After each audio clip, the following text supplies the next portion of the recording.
Before we begin, viewer discretion is strongly advised. The following is for educational and entertainment purposes only. This is the verbatim federal courtroom testimony of the Sean Diddy Combs trial, as reported by Inner City Press. The seventh day of Diddy's federal trial was already spiraling into chaos when something happened that no one saw coming. Joe Rogan, comedian, commentator, and host of the most downloaded podcast in the world, walked through the courtroom doors. No entourage, no lawyers, just a man holding a small black notebook and a memory full of disturbing truths. What started as speculative commentary on his podcast had taken a serious turn. Joe Rogan was here to testify, under oath, and what he revealed wasn't gossip. It was experience, observation, and a trail of receipts that went far beyond clickbait headlines. As he began to speak, it was clear. This wasn't just a celebrity trial anymore. This was the unraveling of an entire system, and Joe Rogan had just taken the stand to set the record straight. The Diddy trial began with an electric buzz in the air. The press gallery was already packed, rumors swirling like wildfire. But nothing prepared anyone for what followed, when Joe Rogan, comedian, UFC commentator, and host of the most watched podcast in the world, walked into the courtroom as a surprise witness. It wasn't just a publicity stunt, it was a full-throttle intervention. And Joe Rogan didn't come empty-handed. Wearing a dark gray blazer and jeans, Rogan cut a casual but focused figure as he took the stand. The room instantly hushed. No cameras were allowed, but court sketch artists scrambled to capture every expression. Diddy's defense team looked baffled. The judge asked Rogan to state his name and profession. Joseph James Rogan. I'm the host of the Joe Rogan Experience.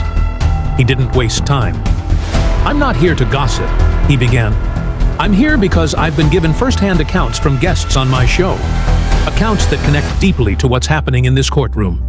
I also have recordings, and yes, I've kept them secure. A wave of murmurs swept through the courtroom. Rogan was now being treated like a whistleblower. He spoke about interviews he had conducted over the years with ex-bodyguards, former label executives, and industry insiders. A lot of them were too scared to speak off the record, so they came to me, not as a judge, but as someone who wouldn't cut the tape when the truth got uncomfortable. Then Rogan dropped the first bombshell. Back in 2023, I had a guest on, former security detail for an A-list artist. Off-air, he said Diddy had files, physical evidence, videos, recordings, a private server kept in a bunker-like room at his Miami compound. And what's more chilling is that this guest said Jay-Z, LeBron James, and other public figures knew about the freak-offs, not necessarily participated, but they knew. The courtroom erupted in gasps. Diddy looked visibly disturbed. His lawyers objected, but the judge overruled them. Rogan continued, detailing how this particular guest had witnessed a number of these parties firsthand. He described them as rituals more than party, Rogan said. Phones confiscated, guests blindfolded.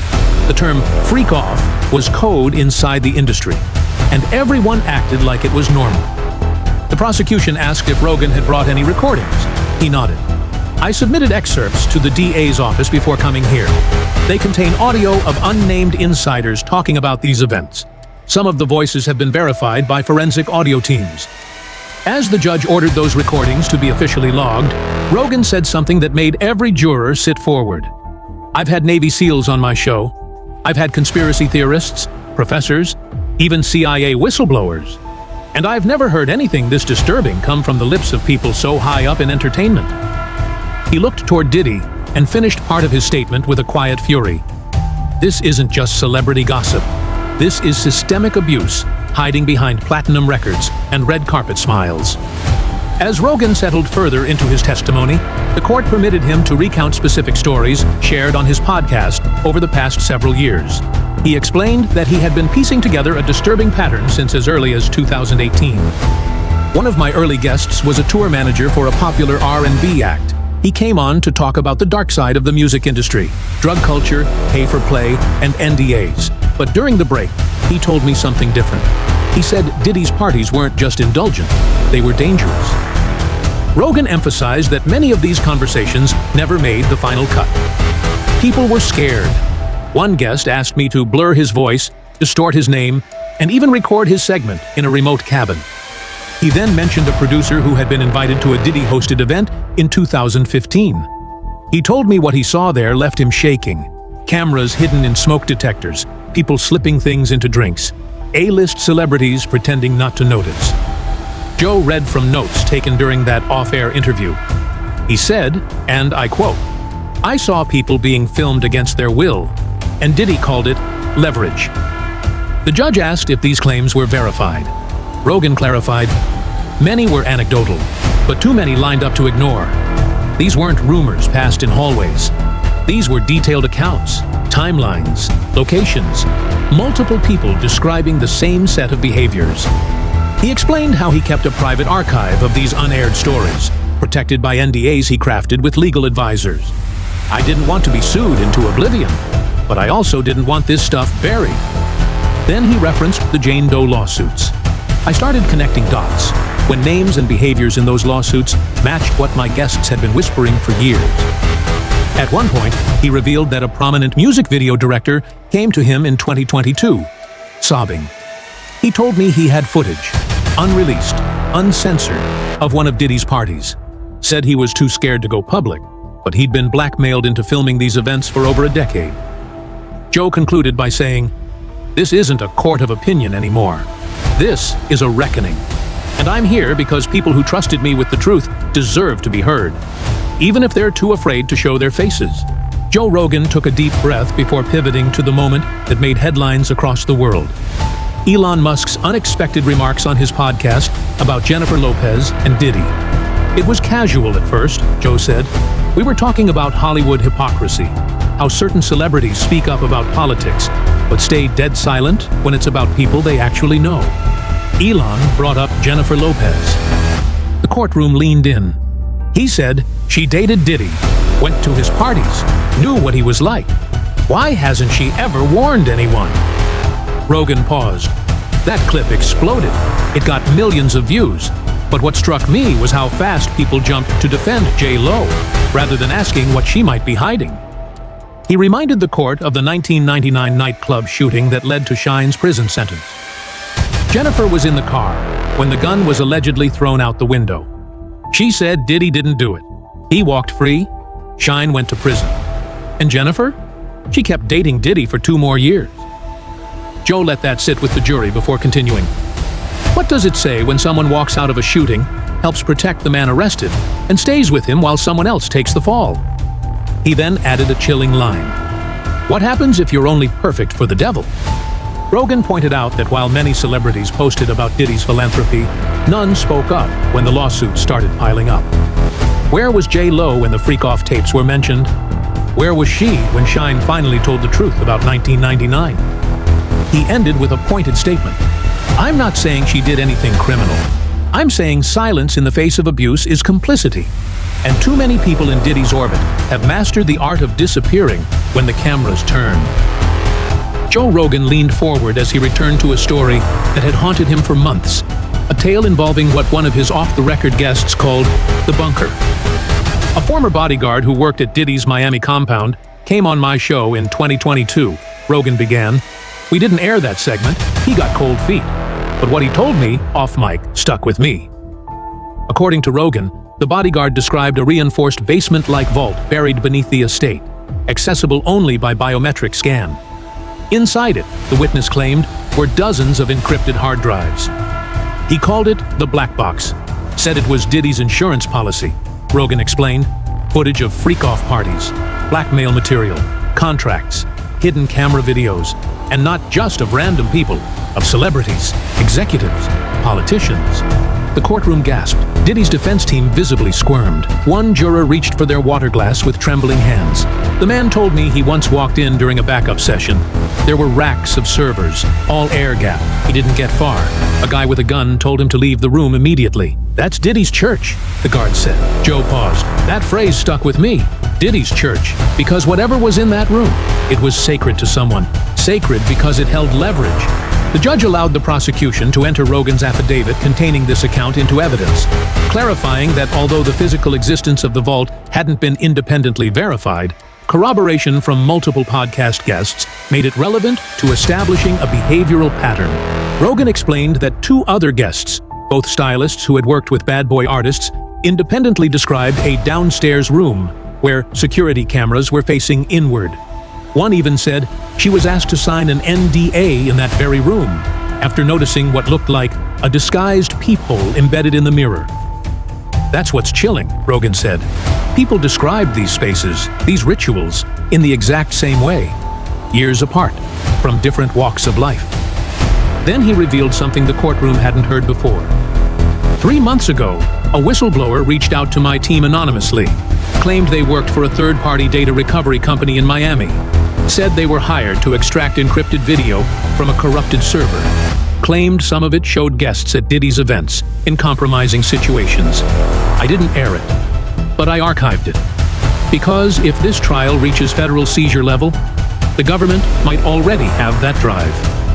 He ended the segment by looking directly at Diddy and saying, "If you're innocent, let them search the basement. Open the vault. Release what's in the black box." By this point, the courtroom had shifted. Joe Rogan wasn't just a celebrity witness. He was an informant speaking to a pattern of manipulation, fear, and silence. "I want to talk about patterns," he said, flipping through a thick set of handwritten notes. "Because this isn't just about parties. It's about control, fear, image, and silence." Rogan laid out a list of past guests who hinted at secrets but never followed through. One was a hairstylist who worked with A-list talent. She came on the show to talk about fashion, but off-air, she told me she left the industry because of what Diddy made her witness. She said one night at a Hamptons house party, she saw someone being filmed in a private room through a two-way mirror. Then he pivoted. I asked her who else was there that night. She hesitated, and then she said a name. Jay-Z. Gasps. Rogan clarified. She didn't say Jay-Z participated in anything, but she said he was present, multiple times. She described him walking through those parties like a ghost. Seen, but not seen. He never spoke, never lingered, but he was there. The implication wasn't that Jay-Z committed a crime. It was that he saw and said nothing. I've had ex-security, dancers, personal assistants, producers, all mention the same thing. Jay-Z and Diddy were like two sides of the same coin. One was loud, chaotic. The other, controlled, quiet, calculated. But the scenes were always the same. Rogan said he once confronted an industry insider about why nobody called out the behavior. He laughed, Joe said. He told me, "You don't take down Puff without pulling Hov down too." The prosecution seized on that line. It supported their theory of institutional protection, people turning blind eyes to maintain access, status, and power. Joe added, if Diddy was the fire, Jay-Z was the smoke detector that never went off. He then spoke about how his team received anonymous messages warning them to drop the Diddy topics. One email said, "Don't dig too deep, Joe. You'll end up like the ones who did." We traced that IP address. It came from a firm tied to Roc Nation's PR team. The judge allowed that statement with a cautionary note. Rogan looked to the jury and said, "Silence is a weapon, and this entire machine, it's built on people keeping their mouths shut. But I'm not built that way." Joe's tone shifted as he brought up the last set of names, those who, he said, were in the wrong room at the wrong time. "You all remember the Manzero lawsuit," he began. "The one where a man claimed he was paraded around Diddy's party in a mask made of human anatomy. That's not rumor. I spoke with someone who was on that yacht." He described a young videographer, early 20s, who had been hired to film an event in January 2023. He told me he was told to document only the happy stuff. But what he saw, he never recovered from it. Joe then read from an anonymized transcript. There were celebrities everywhere. LeBron James, Gloria Estefan, Jay-Z, Beyonce, people smiling. But the further back you went, the darker it got. There were rooms with red lights, people restrained, and a man, masked, being led around like a pet. The courtroom was dead silent. Joe added that the man claimed to have handed over his memory cards at the end of the night. He said Diddy's team gave him $5,000 and took the footage. They told him he would get a final cut later. He never heard from them again. What made this testimony so potent was how it tied directly to a real civil complaint. Rogan connected the dots. You think this is all chaos? It's not. It's a system. And the scariest part? The people we idolize are in the rooms where it happens." He ended with a chilling line. "If even one of those tapes gets played in court, half this industry is finished." He looked down, closed his notebook, and said, "I'm not afraid of getting sued. I'm afraid of what happens if we keep pretending this doesn't exist." Joe Rogan's tone shifted once again, moving from celebrity complicity to the infamous 2023 yacht party that had been whispered about in court filings but never publicly detailed until now. "The yacht story. People think it's a myth," Rogan began, "but it's real, and I've got testimony from 2 different people who were on that boat. 1 crew, 1 guest." The courtroom froze. Diddy's legal team started whispering frantically. Joe unfolded a letter from a former yacht staffer, redacted to protect their identity. They were hired for what they thought was a private music video shoot. They were told the passengers were VIPs, and under no circumstances were they allowed to use their phones. Security patted them down before boarding. He paused. Once the boat was in international waters, the tone changed. Curtains were drawn. A private room was locked. Then came what the crew called the rotation. New guests brought in every hour, escorted by security. Joe's voice grew colder. The witness said there were hidden cameras placed inside mirror frames. Some of the staff were instructed to spike drinks. They refused, but others didn't. A hush overtook the gallery. And the guest who came forward, he wasn't supposed to be there. He was a last-minute addition, a favor to someone in the industry. He thought it would be networking. It turned out to be something else entirely. Joe quoted the guest's account. There was a man in a mask. People were laughing at him. It was like performance art, except it wasn't. People had their phones out.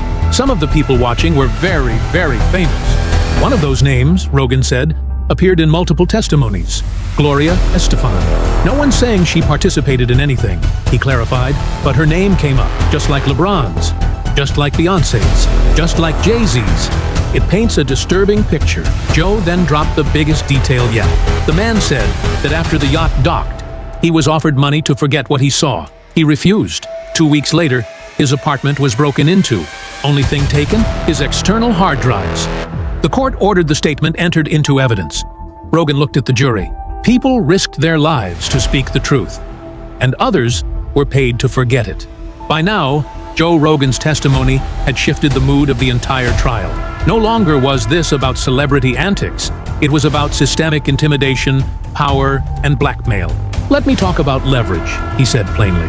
Because what Diddy created wasn't just a party scene, it was an ecosystem of silence. He told the court that multiple podcast guests, off-air, in whispers and sometimes in tears, described the exact same process. You're invited to a party. You're told to sign an NDA. You're filmed without knowing. And then, a month later, you get a text. Not a threat, just a reminder. Had fun last month. Let's keep that between us. Joe called it a web of invisible handcuffs. He described how a Grammy-winning producer told him he was offered a massive career boost in exchange for deleting a video taken at a Diddy party. He refused. A week later, 3 venues canceled his tour. Rogan also noted how he'd received legal letters from PR firms warning him to stop discussing certain individuals. He didn't name them, but the jury didn't need a roadmap. Then came the chilling part. A guest who once worked for a celebrity security agency told me there was a master folder, a real one. Diddy called it the rainy day file. Joe said this folder contained backup footage, stored off-site and encrypted. Insurance, basically. The theory is that if anyone tried to take him down, he'd leak what he had on them. He took a deep breath. One of those files, the source told me, featured a very powerful politician. The name's not mine to say, but if the feds have those tapes, this trial is just the beginning. The judge ordered that line stricken, but the damage was done. Joe closed the segment with, "This wasn't fame. This was fear." He didn't just throw parties. He built a vault of silence. And if one key turns, it all comes flooding out. As his testimony neared its end, Joe Rogan stood from the witness chair. He wasn't asked to, but he needed to finish standing. "This isn't about canceling Diddy," he said. "It's about finally holding someone accountable who built an empire on fear." The judge allowed him to make a closing statement. The courtroom was dead quiet. Even the sketch artist had stopped drawing. Rogan continued, "Over the years, I've interviewed astronauts, scientists, philosophers, comedians, and ex-spooks. You learn to detect when someone's lying. You also learn when someone's holding back because they're scared. And I'm telling you, What I've heard about Diddy didn't come from trolls. It came from people who shook while speaking.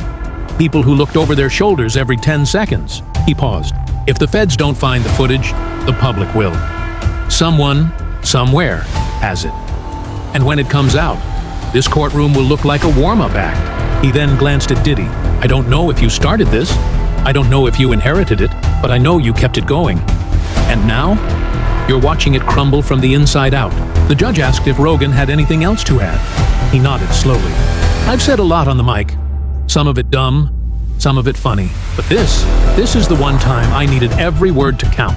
Because if even one kid out there is saved from stepping into that kind of nightmare, then all of this, every threat, every NDA, every silent producer, was worth breaking. He stepped down. The jury watched in silence as Rogan walked past the defendant's table. And for the first time in days, Diddy didn't look up.